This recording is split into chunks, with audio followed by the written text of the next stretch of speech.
Ladies and gentlemen, the President of the United States.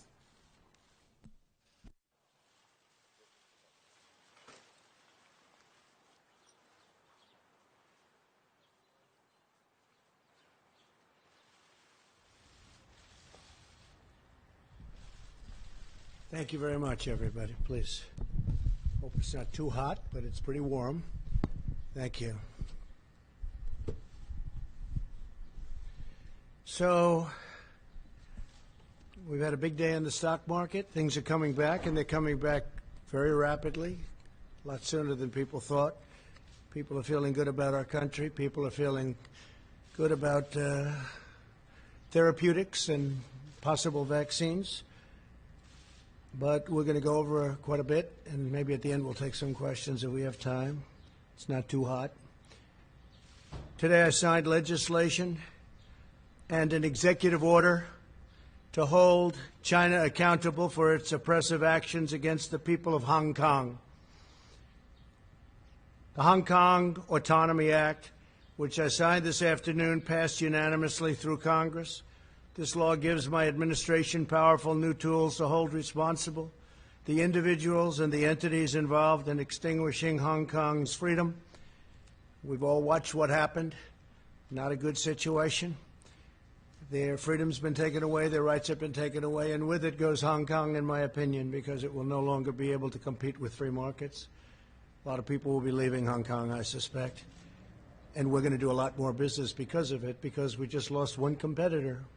It's the way it is. We lost a very, very serious competitor that we incentivized to take a lot of business and do well.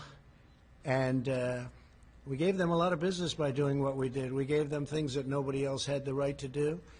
And that gave them a big edge over other markets. And because of that edge, they've done really historic business, tremendous business, far bigger than anybody would have thought years ago when we did this gift. It was really a gift to freedom. Today I also signed an executive order ending U.S. preferential treatment for Hong Kong.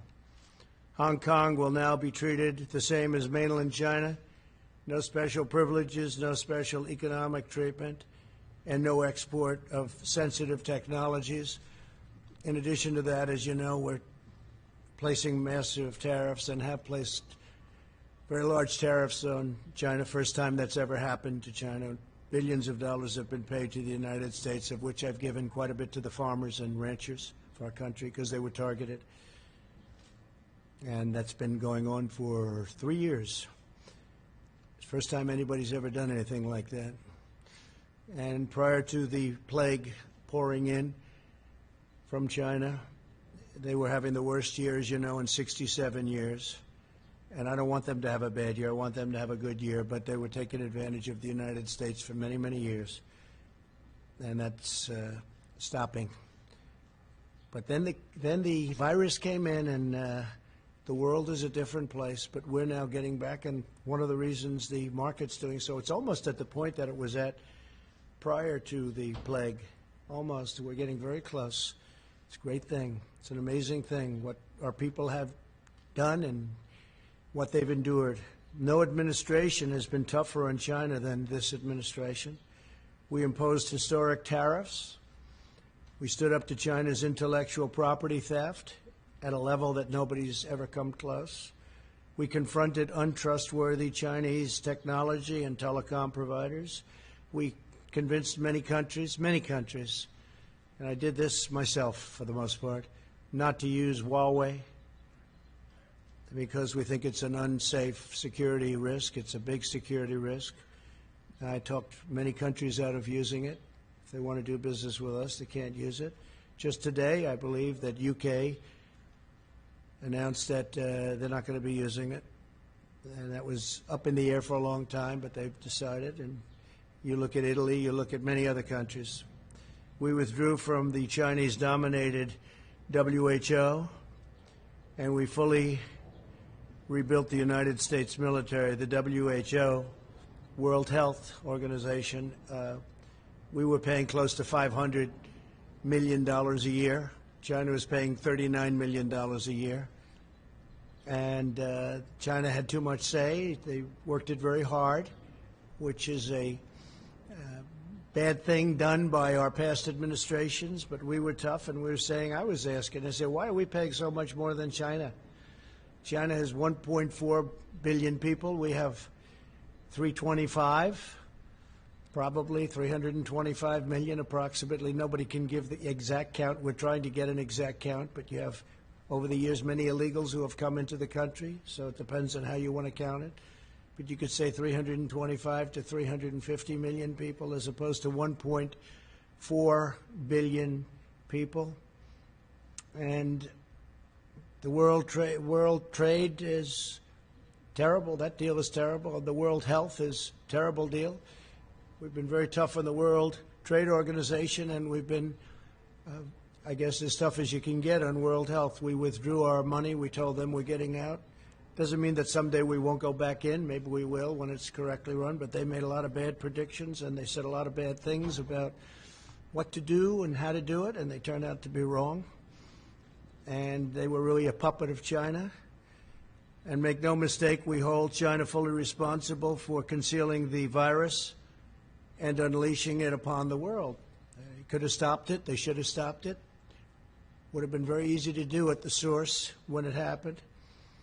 In contrast, Joe Biden's entire career has been a gift to the Chinese Communist Party and to the calamity of errors that they've made. They made so many errors, and it's been devastating for the American worker. China has taken out hundreds of billions of dollars a year from our country, and we rebuilt China. I give them all the credit in the world.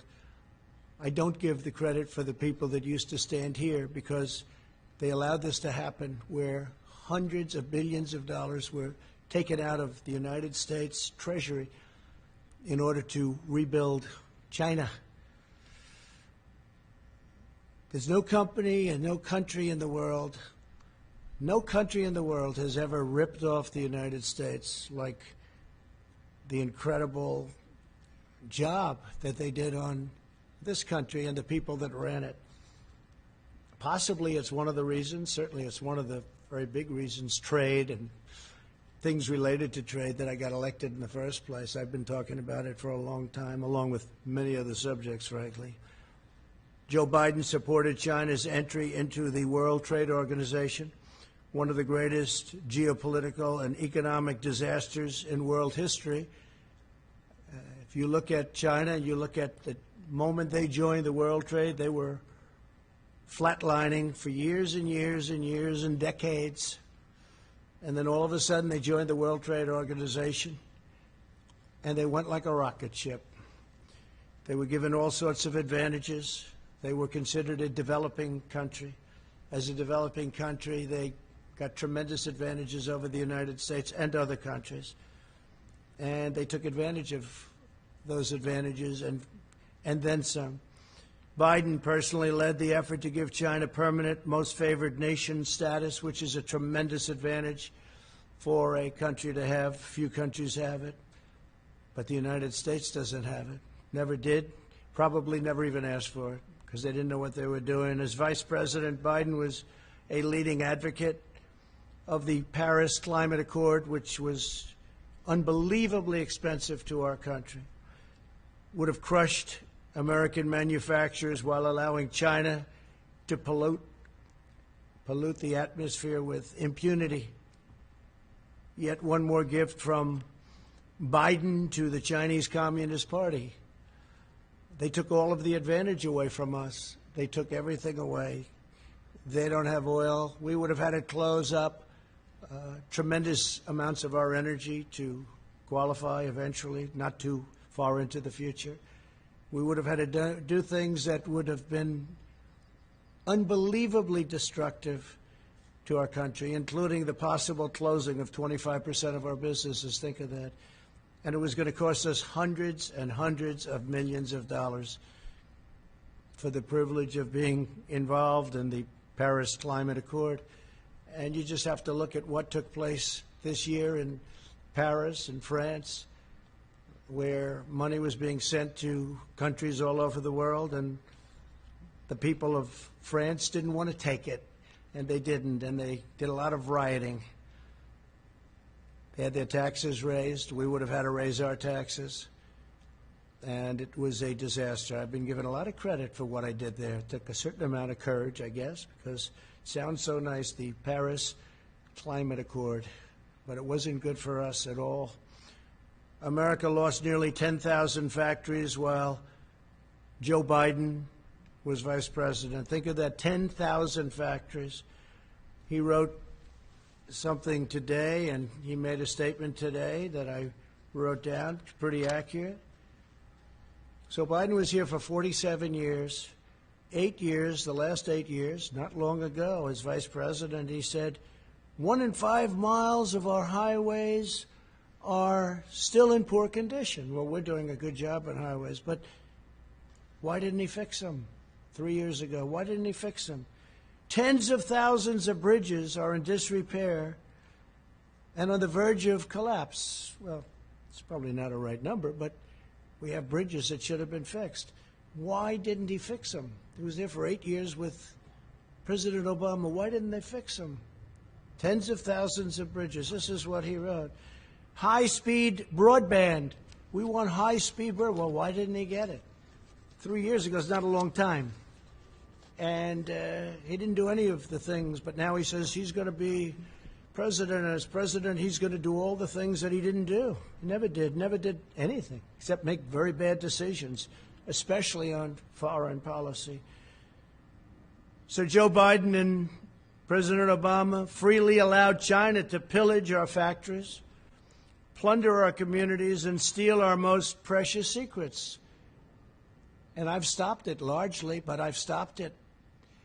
And it wasn't easy, because you talk about a certain power of the telephone and the calls, where they would call and say, no, we don't want to do that. And other countries would call on behalf of China, but I did it.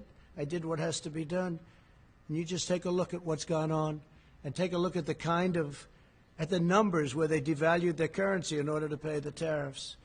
Now the Democrat Party is calling for defunding of our military. Think of that, defunding. They want to defund our military when China is building a massive military.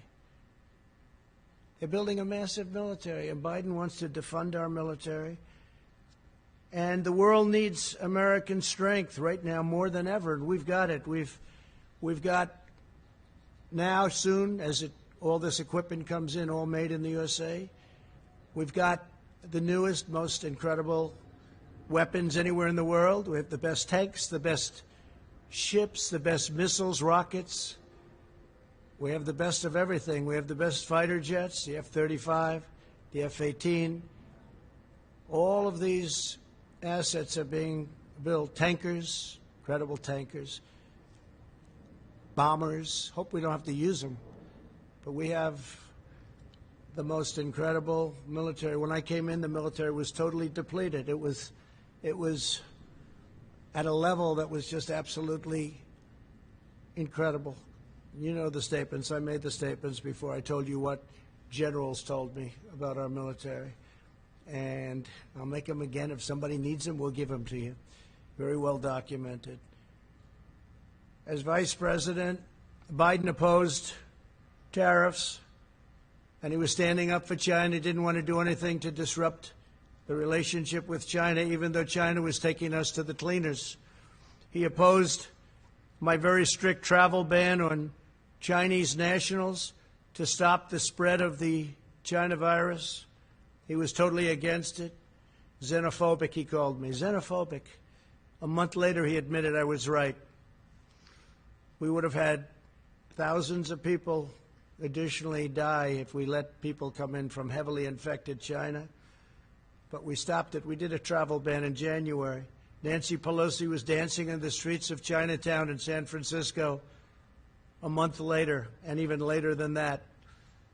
And others, too. They all thought what I did was a terrible mistake. We would have lost, in fact, Dr. Fauci said he would have lost thousands of additional people if President Trump had to do that. And I was a crowd of one, because even experts didn't want to do it. They thought it was a mistake. And then I did Europe when I started seeing what was going on in Italy and Spain and France and other countries in Europe, I did a ban on people coming in from Europe. That would have been disastrous for our country also.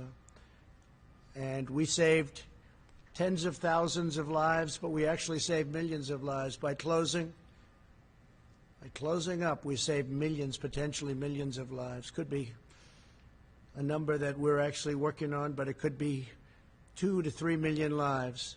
So we're at 135,000, which is terrible. One is too much. But we would have had millions of people dead from this curse that came at us. But we did what we had to do, and now we'll put out the flames as it happens. We have to get the schools open. We have to get everything open. A lot of people don't want to do that for political reasons, not for other reasons. But if we had listened to Joe Biden, hundreds of thousands of additional lives would have been lost. And if you look at the job he did on swine flu, I looked at a poll. They have polls on everything nowadays. And they got very bad marks on the job they did on the swine flu. H1N1. He calls it N1H1. H1N1. Got very poor marks from Gallup on the job they did on swine flu. And they stopped very early on testing. They totally stopped it. They just said stop.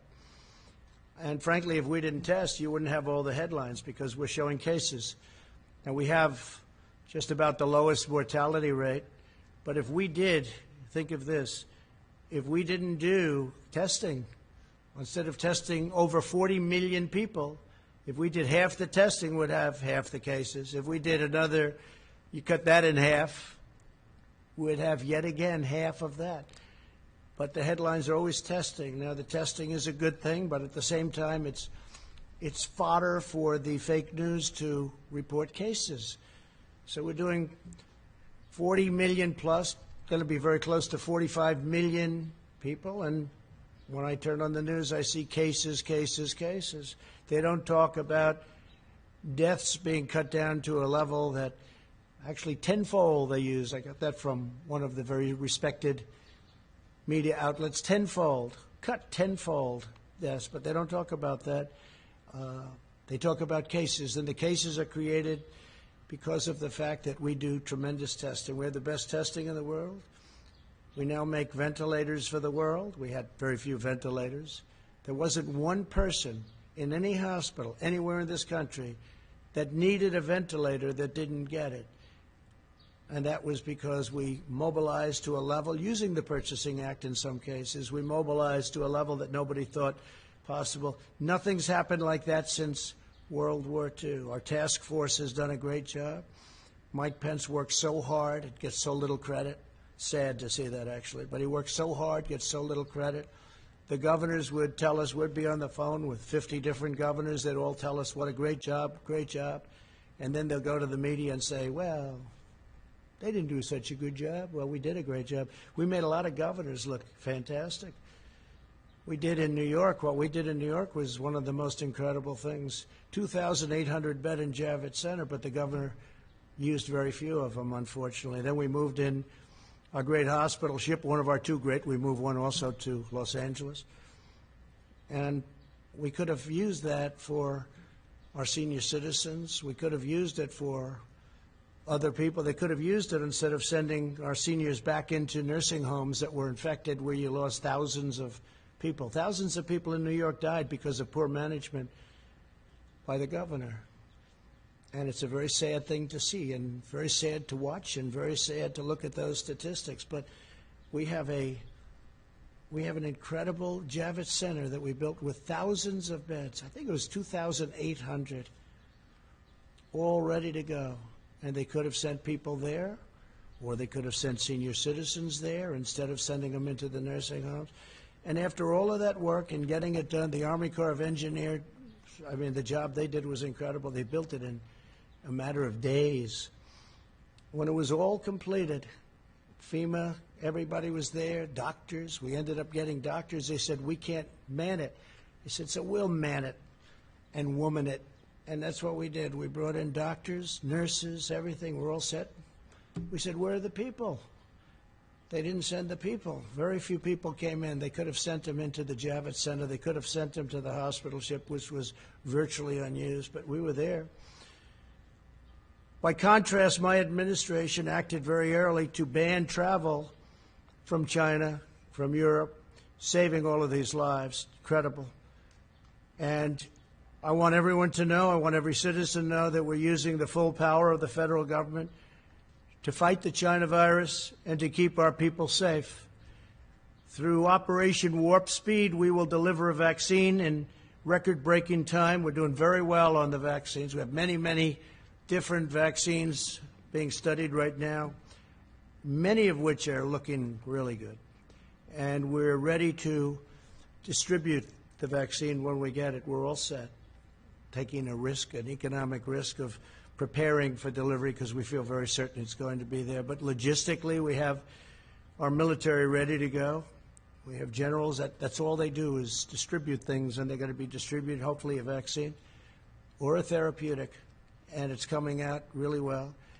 And I think you're going to have some good news very, very quickly having to do with the vaccines. We're also working with many other countries on the vaccine. Many countries are working with us. We're unleashing our nation's scientific genius to kill the virus. Joe Biden didn't just side with China on the virus. He did. He called me, again, xenophobic. That's what he said. You all heard it many times. He described the rise of China as, quote, a very positive development. Not a positive development. Not for us, it's not. He said that the idea that China is our competition is really bizarre. He's really bizarre. He said, China's not a problem. No. Nobody's ripped us off more than China over the last 25, 30 years. Nobody close. And he says, China's not a problem. Now he takes it all back now. Now he wants to be Mr. Tough Guy. But for years, 47 years, he never came out against China, never said anything bad, just the opposite. His son walked out with $1.5 billion of money to invest where he'll make hundreds of thousands of dollars, maybe millions of dollars a year. Walked out with $1.5 billion. I asked one of the biggest people on Wall Street, maybe the biggest, is that possible? He said no. He's never seen it. They don't do that. But Hunter, where's Hunter? Where is Hunter, by the way? Hunter Biden walked out with $1.5 billion. In Ukraine, he got $83,000 a month and I guess an upfront payment of $3 million. So he went from not having a job to getting $83,000 a month with a lot of money paid up front to work for Burisma. And you all know about Burisma. But nothing happens. Nobody cares. And he was unemployed, as you know. He was unfortunately forced to leave the military. He was forced to leave. Didn't have a job, and all of a sudden he's making a fortune. But nobody talks about that. Indeed, Biden expressed more fawning praise about China on an ordinary day than about America. On the 4th of July, the last Independence Day, Biden attacked the United States and said we had, quote, never lived up to the ideals of our fathers, our forefathers, or our founding fathers, those founding ideals, and yet he enthusiastically stated that China is a great nation and we should hope for its continued expansion. Well, we all wish well to China, but what China's unleashed on the world, it's hard to even fathom. I see people now, friends of mine, they walk up, they want to say hello, and they have to keep their distance, and they're all covered up like you're all covered up with face masks. It's a different world, but we're coming out on top. Biden sides with China over America time and time again. And he said on the 4th of July, American history is no fairy tale, and yet blindly celebrates China, saying few nations in history have come so far, so fast. He's so proud of them. He's so proud of them. Now Joe Biden is pushing a platform that would demolish the U.S. economy, totally demolish it. So we built the greatest economy in the history of our country, greatest in the history of the world. That was a few months ago. Best unemployment numbers ever. best for African American, Asian American, Hispanic American, best for women, best for everybody, best for young people that didn't have a high school diploma, didn't have a college diploma. They had a diploma, they were really in good shape.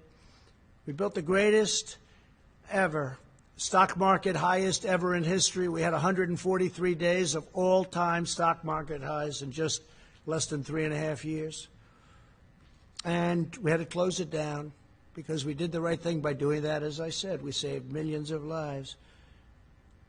But China was saying, this is incredible what's going on. China was for the first time respecting the United States. And now they want to do something that's much different, Joe Biden. So I've watched this, and I've watched it with great interest. We're building our economy again. I guess the stock market went up almost 500 points today or something thereabouts. You'll check, but it was up a lot when I left. And our economy is coming back. We're almost at a level where, even though it's long before the very important, maybe the most important ever election of November 3rd. We're long before that, but we're close to record stock markets again, and NASDAQ hit an all-time high for the 16th time. Think of that, for the 16th time over the last month or so, for the 16th time. So one of our markets already hit an all-time high. Today, Joe Biden gave a speech in which he said that the core of his economic agenda is a hard left crusade against American energy. He wants to kill American energy. He wants to re-enter the unfair, one-sided Paris Climate Accord, which will destroy us, at the expense of many other nations who benefit. It was actually drawn, in my opinion, to take advantage of the United States, just like so many other deals are done to take advantage of the fools running the United States. But this would do nothing for the environment, but would cripple American industry while greatly helping China. He wants to impose massive energy taxes and job-crushing mandates to eliminate carbon from the United States economy. Let him define the word carbon, because he won't be able to. Obliterating American oil, clean coal, natural gas, and the natural energy resources that supply countless American jobs. Joe Biden put AOC, a young woman, not talented in many ways, in charge of his energy plan and the environment, essentially.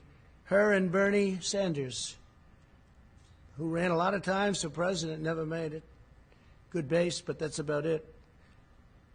In other words, he wants to impose the Green New Deal on our country. When I first saw the Green New Deal, I thought it was a joke. I said, this will never go anywhere. Now they're trying to impose it. This will destroy our country and make us non-competitive with other countries. Don't forget, we're in competition with China and with many other countries throughout the world. We're in tremendous economic competition, including Europe, which has never treated us well. The European Union was formed in order to take advantage of the United States. They formed, and they take advantage of the United States. And I know that. They know I know that. But other presidents had no idea. Last week, Joe Biden released his unity platform developed with socialist Bernie Sanders, describing what he would do if elected president. The Biden-Sanders agenda is the most. They don't want him, they wouldn't take him. Now with us, they take him. Someday I'll tell you why. Someday I'll tell you why. But they take him, and they take him very gladly. They used to bring him out, and they wouldn't even let the airplanes land if they brought him back by airplanes. They wouldn't let the buses into their country. They said, we don't want them. I said, no, but they entered our country illegally, and they're murderers, they're killers in some cases. And they said, nope, we don't want them. They'd turn the bus around, they'd turn the plane around, and they'd land in the United States, and who knows what happened to them. But it wasn't good. Taxpayer-funded lawyers will be given to all illegal aliens. So we're going to pay now for the lawyers' lobby, and we're going to give all illegal aliens taxpayer-funded lawyers. How does that sound? Pretty good? In other words, come in here illegally, we're going to give you free legal advice, We'll take you up to the Supreme Court as much as possible. Abolish immigration enforcement against illegal workers. Think of that. Abolish immigration enforcement. They're going to abolish immigration enforcement. Well, basically, as you know, what they're going to do is they're going to rip down the wall. They're taking it down. They want to take down the wall, which we fought hard for. We're up to 259 miles right now of great, powerful wall. That's really working because if you look at the numbers, in addition to the fact that Mexico, for various reasons, has 27,000 soldiers on our southern border to keep people out of our country. And I appreciate it. We had a great meeting last week with the president of Mexico, great guy, friend of mine, become a friend of mine. A lot of people thought that other countries, they're going to be pouring in. End requirement, think of that, for immigrant self-sufficiency. And remember to maximize welfare. So we're giving a maximum.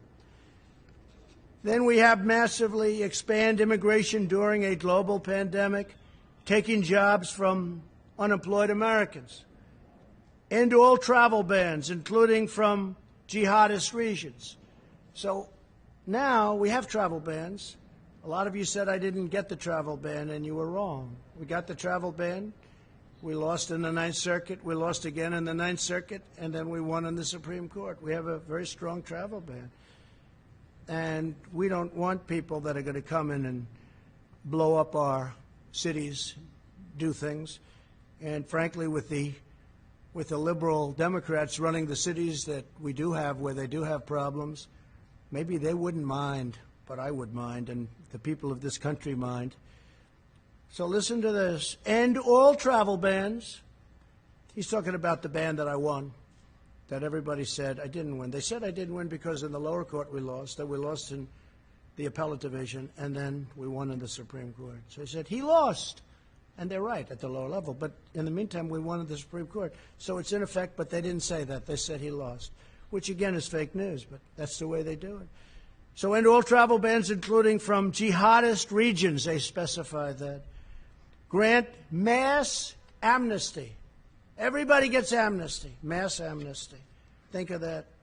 And this is create a roadmap to citizenship for massive, massive numbers. And we're not talking about DACA because I'm going to take care of DACA much better than the Democrats did. The Democrats had their chance, and they blew it. But we're going to take care of DACA because I'm going to be doing, in the not-too-distant future, pretty soon, I'm going to be signing a new immigration action, very, very big merit-based immigration action that based on the DACA decision, I'll be able to do. Vastly expand low-skilled immigration to the United States. So they want a lot of people come in with low skills. I like merit. Think of that. Vastly expand low-skilled immigration to the United States. These are the things that are in the plan. This is Biden. Biden's gone radical left. Increase refugee admissions by 700%. Huh. That's a lot. By 700%. Nobody's ever heard of such a thing.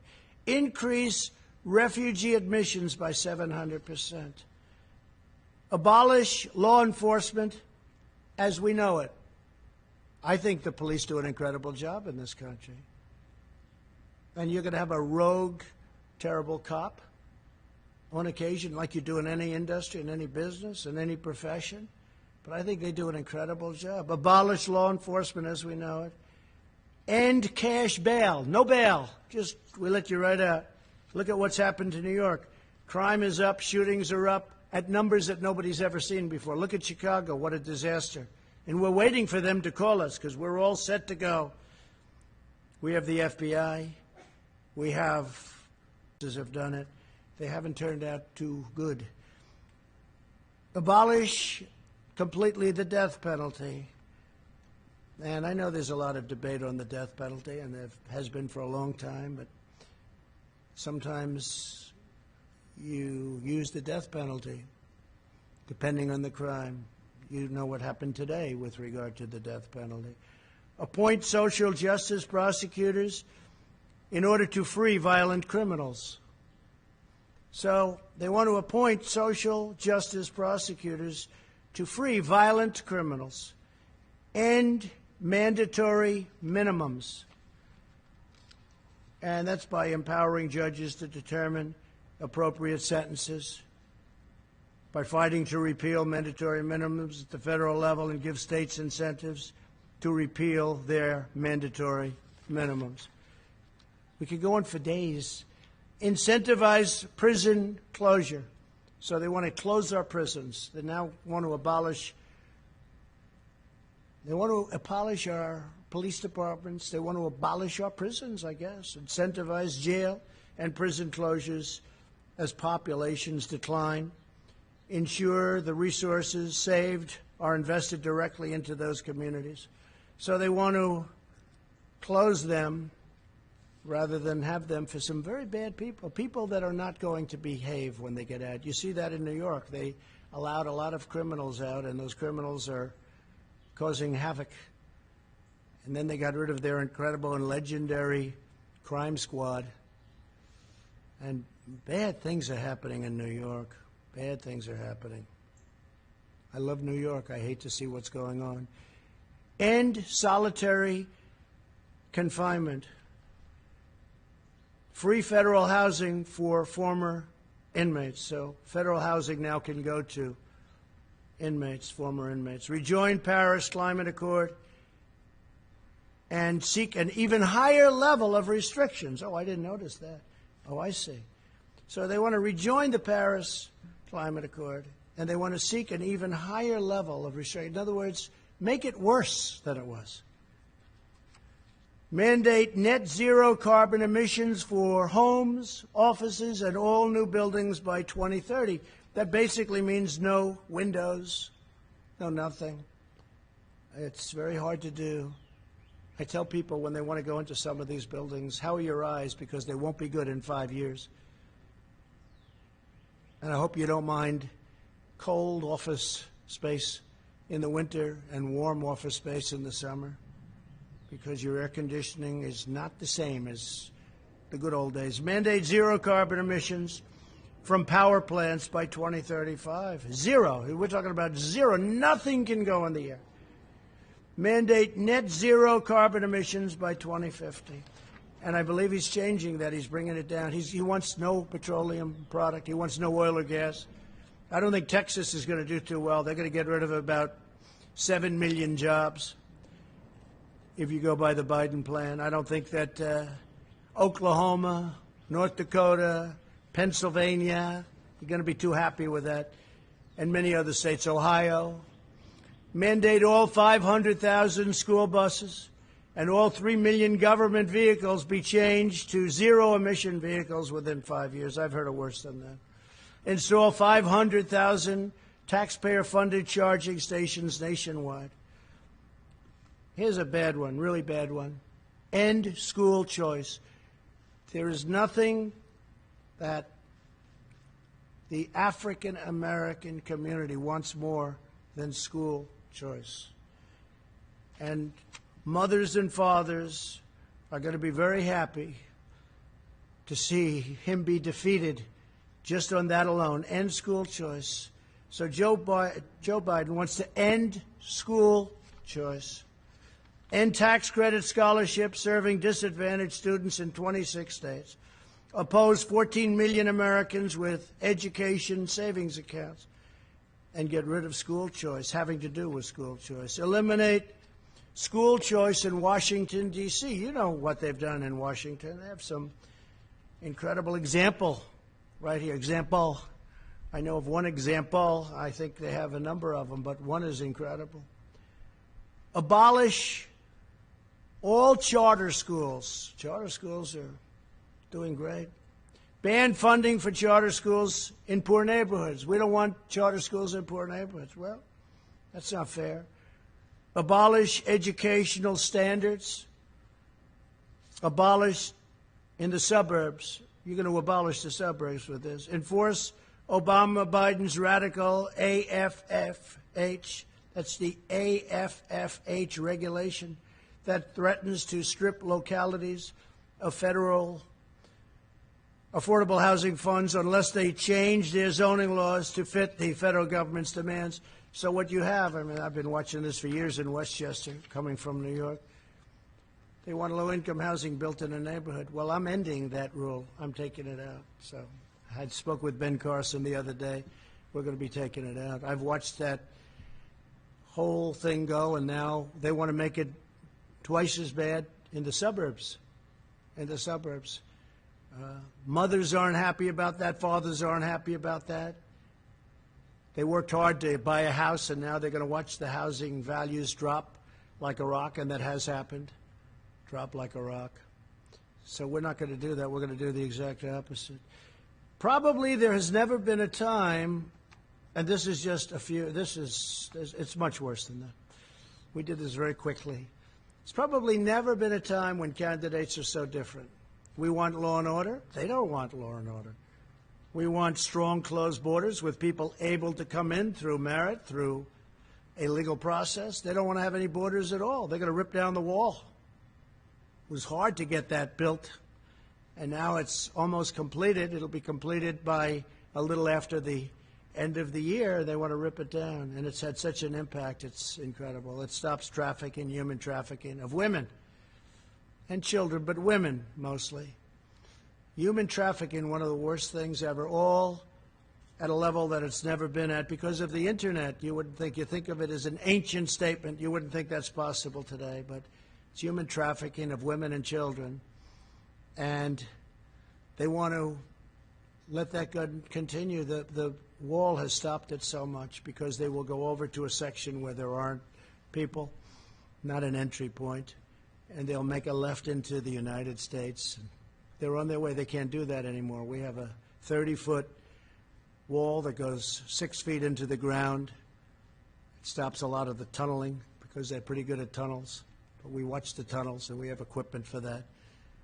But you can't make a left anymore and come into the United States loaded up with human traffic. So they want to take down the wall. They want to have open borders. Think of open borders today, though, with the pandemic. I mean, the timing is sort of interesting, but with the pandemic. So there's never been a time when two candidates were so different. I mean, I've seen races where it's like the same exact platforms. I'm even talking about essentially Democrat, Republican. There's not that much difference. There's a little difference, but there's not much. You choose one because you like the way they look, you like the way they sound, you like the way they talk, you like something about one and you don't like the other. But there's, there's never been a difference. Here's one of the greatest differences. This is without question the single biggest difference if you want law and order. For instance, I enacted recently when I saw all that was going on with federal monuments. We don't have the right to do states, although we're trying to find it.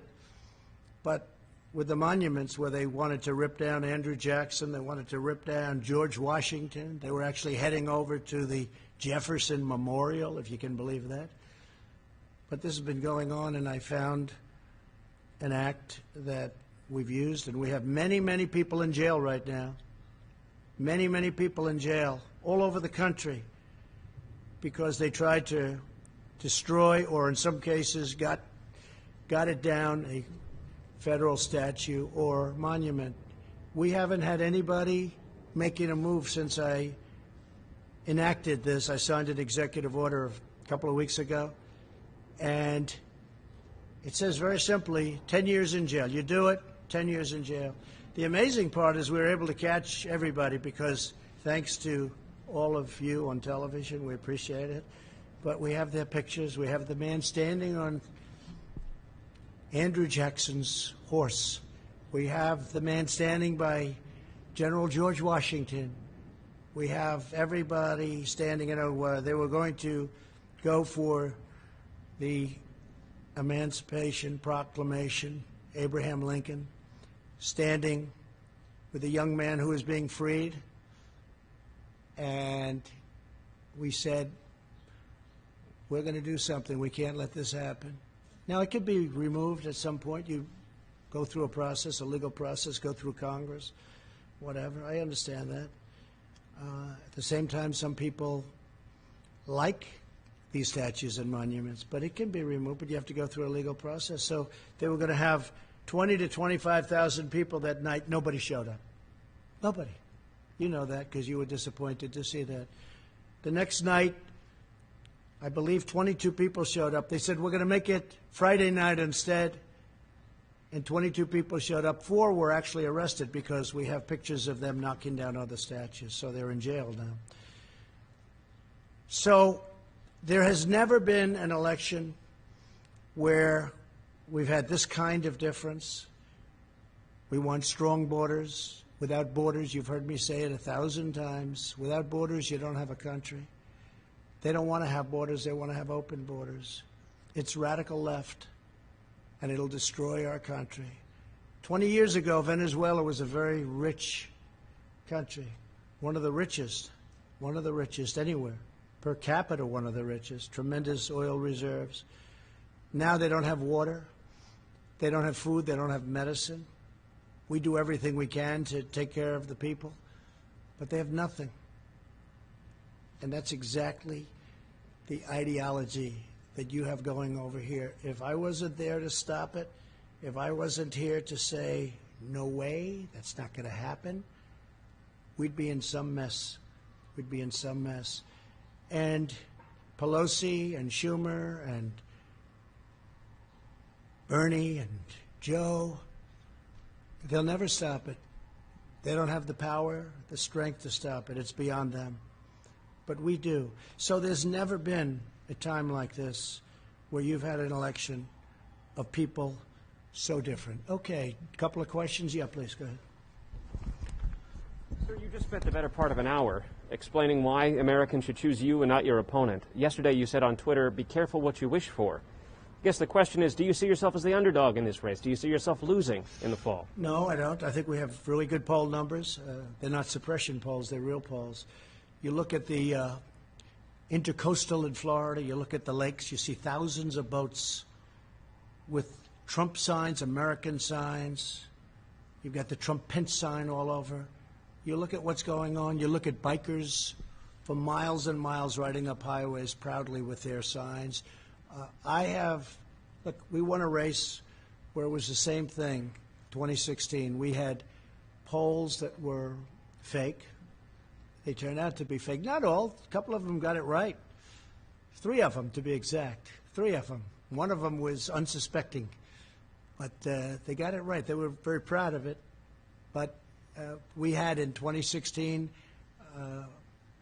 something even more so, but we got in, and we had 306 to, I guess, 223, which was a tremendous margin of difference. You remember they all said he cannot get to 270. I went to Maine a number of times where we just freed up lobster fishing and fishing. They took away 5,000 square miles from Maine. I just opened it up, and I just got rid of tariffs in China, and we're working on European Union, which charge our fishermen tariffs. And I said, you're not going to do that. So we freed it up for Maine.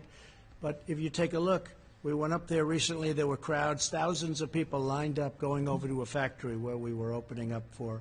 We're making swabs, a beautiful big new factory making swabs. I think that the enthusiasm now is greater and maybe far greater than it was in 2016. I think a lot of people don't want to talk about it. I think they're not going to say, hey, I'm for Trump, I'm for Trump. They don't want to go through the process. And I fully understand that because the process is not fair. The media doesn't treat us fairly. They never have, and perhaps they never will. But maybe they will when we turn this around for a second time, and it's going to happen very quickly. When we turn it around for a second time, maybe they will. I think we're doing very well in the polls, and I think you have a silent majority, the likes of which this country has never seen before. This is a very important election. We've done a great job. We had to turn it off, as I said, turn it off, and now we've started it again. As you know, they announced 2 weeks ago record job numbers, almost 5 million people. And that beat the last month, which was also a record, 2.8 million people. Nobody's ever done what we've done, and now we're doing it twice. And I think by Election Day, you're going to see some incredible numbers. The third quarter is going to be really good. Fourth quarter is going to be great, but next year is going to be one of the best economic years. So hopefully I'll be able to be the president where we say, look at the great job I did. this point? I think great. I think we have a great chance. I think we're going to have a lot of people show up. I'm very worried about mail-in voting because I think it's subject to tremendous fraud and being rigged. You see that Paterson, New Jersey, where I believe it was 20% of the vote was fraudulent. It was all sorts of things happened. I understand a mailman was recently indicted someplace for playing games with the mail-in ballots. You'll have tremendous fraud if you do these mail-in ballots. Now, absentee ballots are okay, because absentee ballots, you have to get applications. You have to go through a process. If I'm here and I vote in Florida, you get an absentee ballot, but you have to go through a process. Absentee ballots are great. But mail-in voting, where a governor mails millions of ballots to people all over the state, California, millions and millions of ballots as an example, and then they come back, they don't come back, who got them? Did you forget to send them to a Republican area or a Democrat area, I guess you could say? But if you take a look at all of the unbelievable fraud that's been involved with mail-in voting over the last even short period of while, but look at Paterson, New Jersey. It was a massive error and a massive miscalculation, and there was incredible fraud. Look at the city council, what's happened to it. This is one place, but you have many places, and they're all over. Yes, please. Thank you, sir. I want to know, when's the last time you spoke with President Xi of China, and do you plan to speak with him in the near future? No, I haven't spoken to him. Well, no, I don't. I have no plan to speak to him. Yeah, please go. Do you want to do a follow-up? Okay, yeah. Is it okay? Yeah, go ahead. Yeah. I just wanted to know, Ruth Bader Ginsburg was hospitalized today with an infection. Wanted to know if you had any reaction to that news. No, I wish her the best. I hope she's better. I didn't hear that, actually. She was just hospitalized? No, that's too bad. No, I wish her the best. She's actually giving me some good rulings. Okay? So you know that, right? People were surprised. No, I wish her the absolute best. Please. Thank you, Mr. President. So you were mentioning the travel bans, and I wonder, when do you plan to review that? Because the European countries are in a situation is under control, much a better place than the U.S., and there is no ban for other hotspots like Russia and India. So what will be the criteria to change that? And another question. Well, you know, we've banned for Europe, and at some point that'll come off, and we're dealing with them all the time. The relationship's very good. They just don't treat us very well on trade.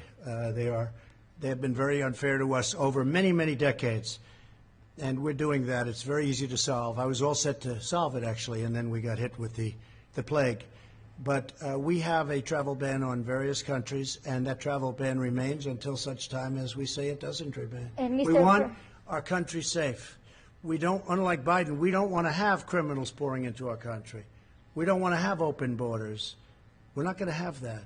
And we want to take care of our police. We want to actually fund our police, not defund them. And we're not going to abolish our police, and we're not going to make our military small and weak, because probably, or at least at top of the level, we need our military right now. Yeah, go ahead, please. So how do you think that the America First policy can work during a pandemic? Aren't you concerned that this could actually damage the U.S. and make China more influence around the world? Okay, look. My policy is America first. We've lost hundreds of billions of dollars a year with China and many other countries. And what we're doing is just handing everybody everything. It's just sad. I've watched it. I've looked at it. We did the U.S.-Mexico. You saw that, USMCA. We made a very fair deal on trade. We had the worst deal ever, right? You know that. We had the worst deal ever, and it replaced that. It replaced that horrible NAFTA deal that was one of the worst trade deals ever made. I'll tell you, the only deal that might be worse is the WTO, World Trade Organization. Maybe worse. OAN, please. Thank you, Mr. President. Your administration has taken tangible steps to ensure that Chinese companies are not taking advantage of our U.S. stock markets, our trade. Last week, your administration sent a letter to the Railroad Retirement Board asking them to reconsider investments in Chinese defense firms. Meaning not to invest. Correct. That's correct. So where is that request now, and are you taking tangible actions to ensure that U.S. investments don't continue to fund defense firms in China? And you'll see more coming. This was a very important bill that we signed, but you're going to see more coming over the next short period of time. But yes, we don't want them investing in Chinese military companies. Okay. Letters. I mean, what actions can be taken to ensure that does not happen? Well, you have a lot of actions we can take, including the increase. You know, right now people don't know China's paying a lot of tariffs. We made a China deal, and they bought just, I think, the third highest amount of corn ever in world history. They just bought from us the highest amount, which is great for our farmers. But I view it differently than I did before I made the deal. When I made the deal, I thought this was a great deal. After what happened to us, what happened to the world coming from China, I view it much differently. But we can impose massive tariffs on China if we want, and other countries if we want. And we'll see. We just want to be treated fairly. We want a level playing field. Our farmers were never treated properly by anybody, and they were targeted by China. You know, I paid our farmers $28 billion over a 2-year period because they were targeted to that amount of money, to that exact amount of money, 28. It was 16 billion, and it was 12 billion, 28 over a 2-year period. And we gave $28 billion to our farmers. That's why they're all here. And now they're doing very well. Our farmers are doing very well because we made really great trade deals. USMCA just kicked in. The China deal, they're buying a lot. They are buying a lot. We'll say that. They're buying a lot. A lot of people ask, how are they doing on the trade deal? They're buying a lot. Okay? Thank you all very much.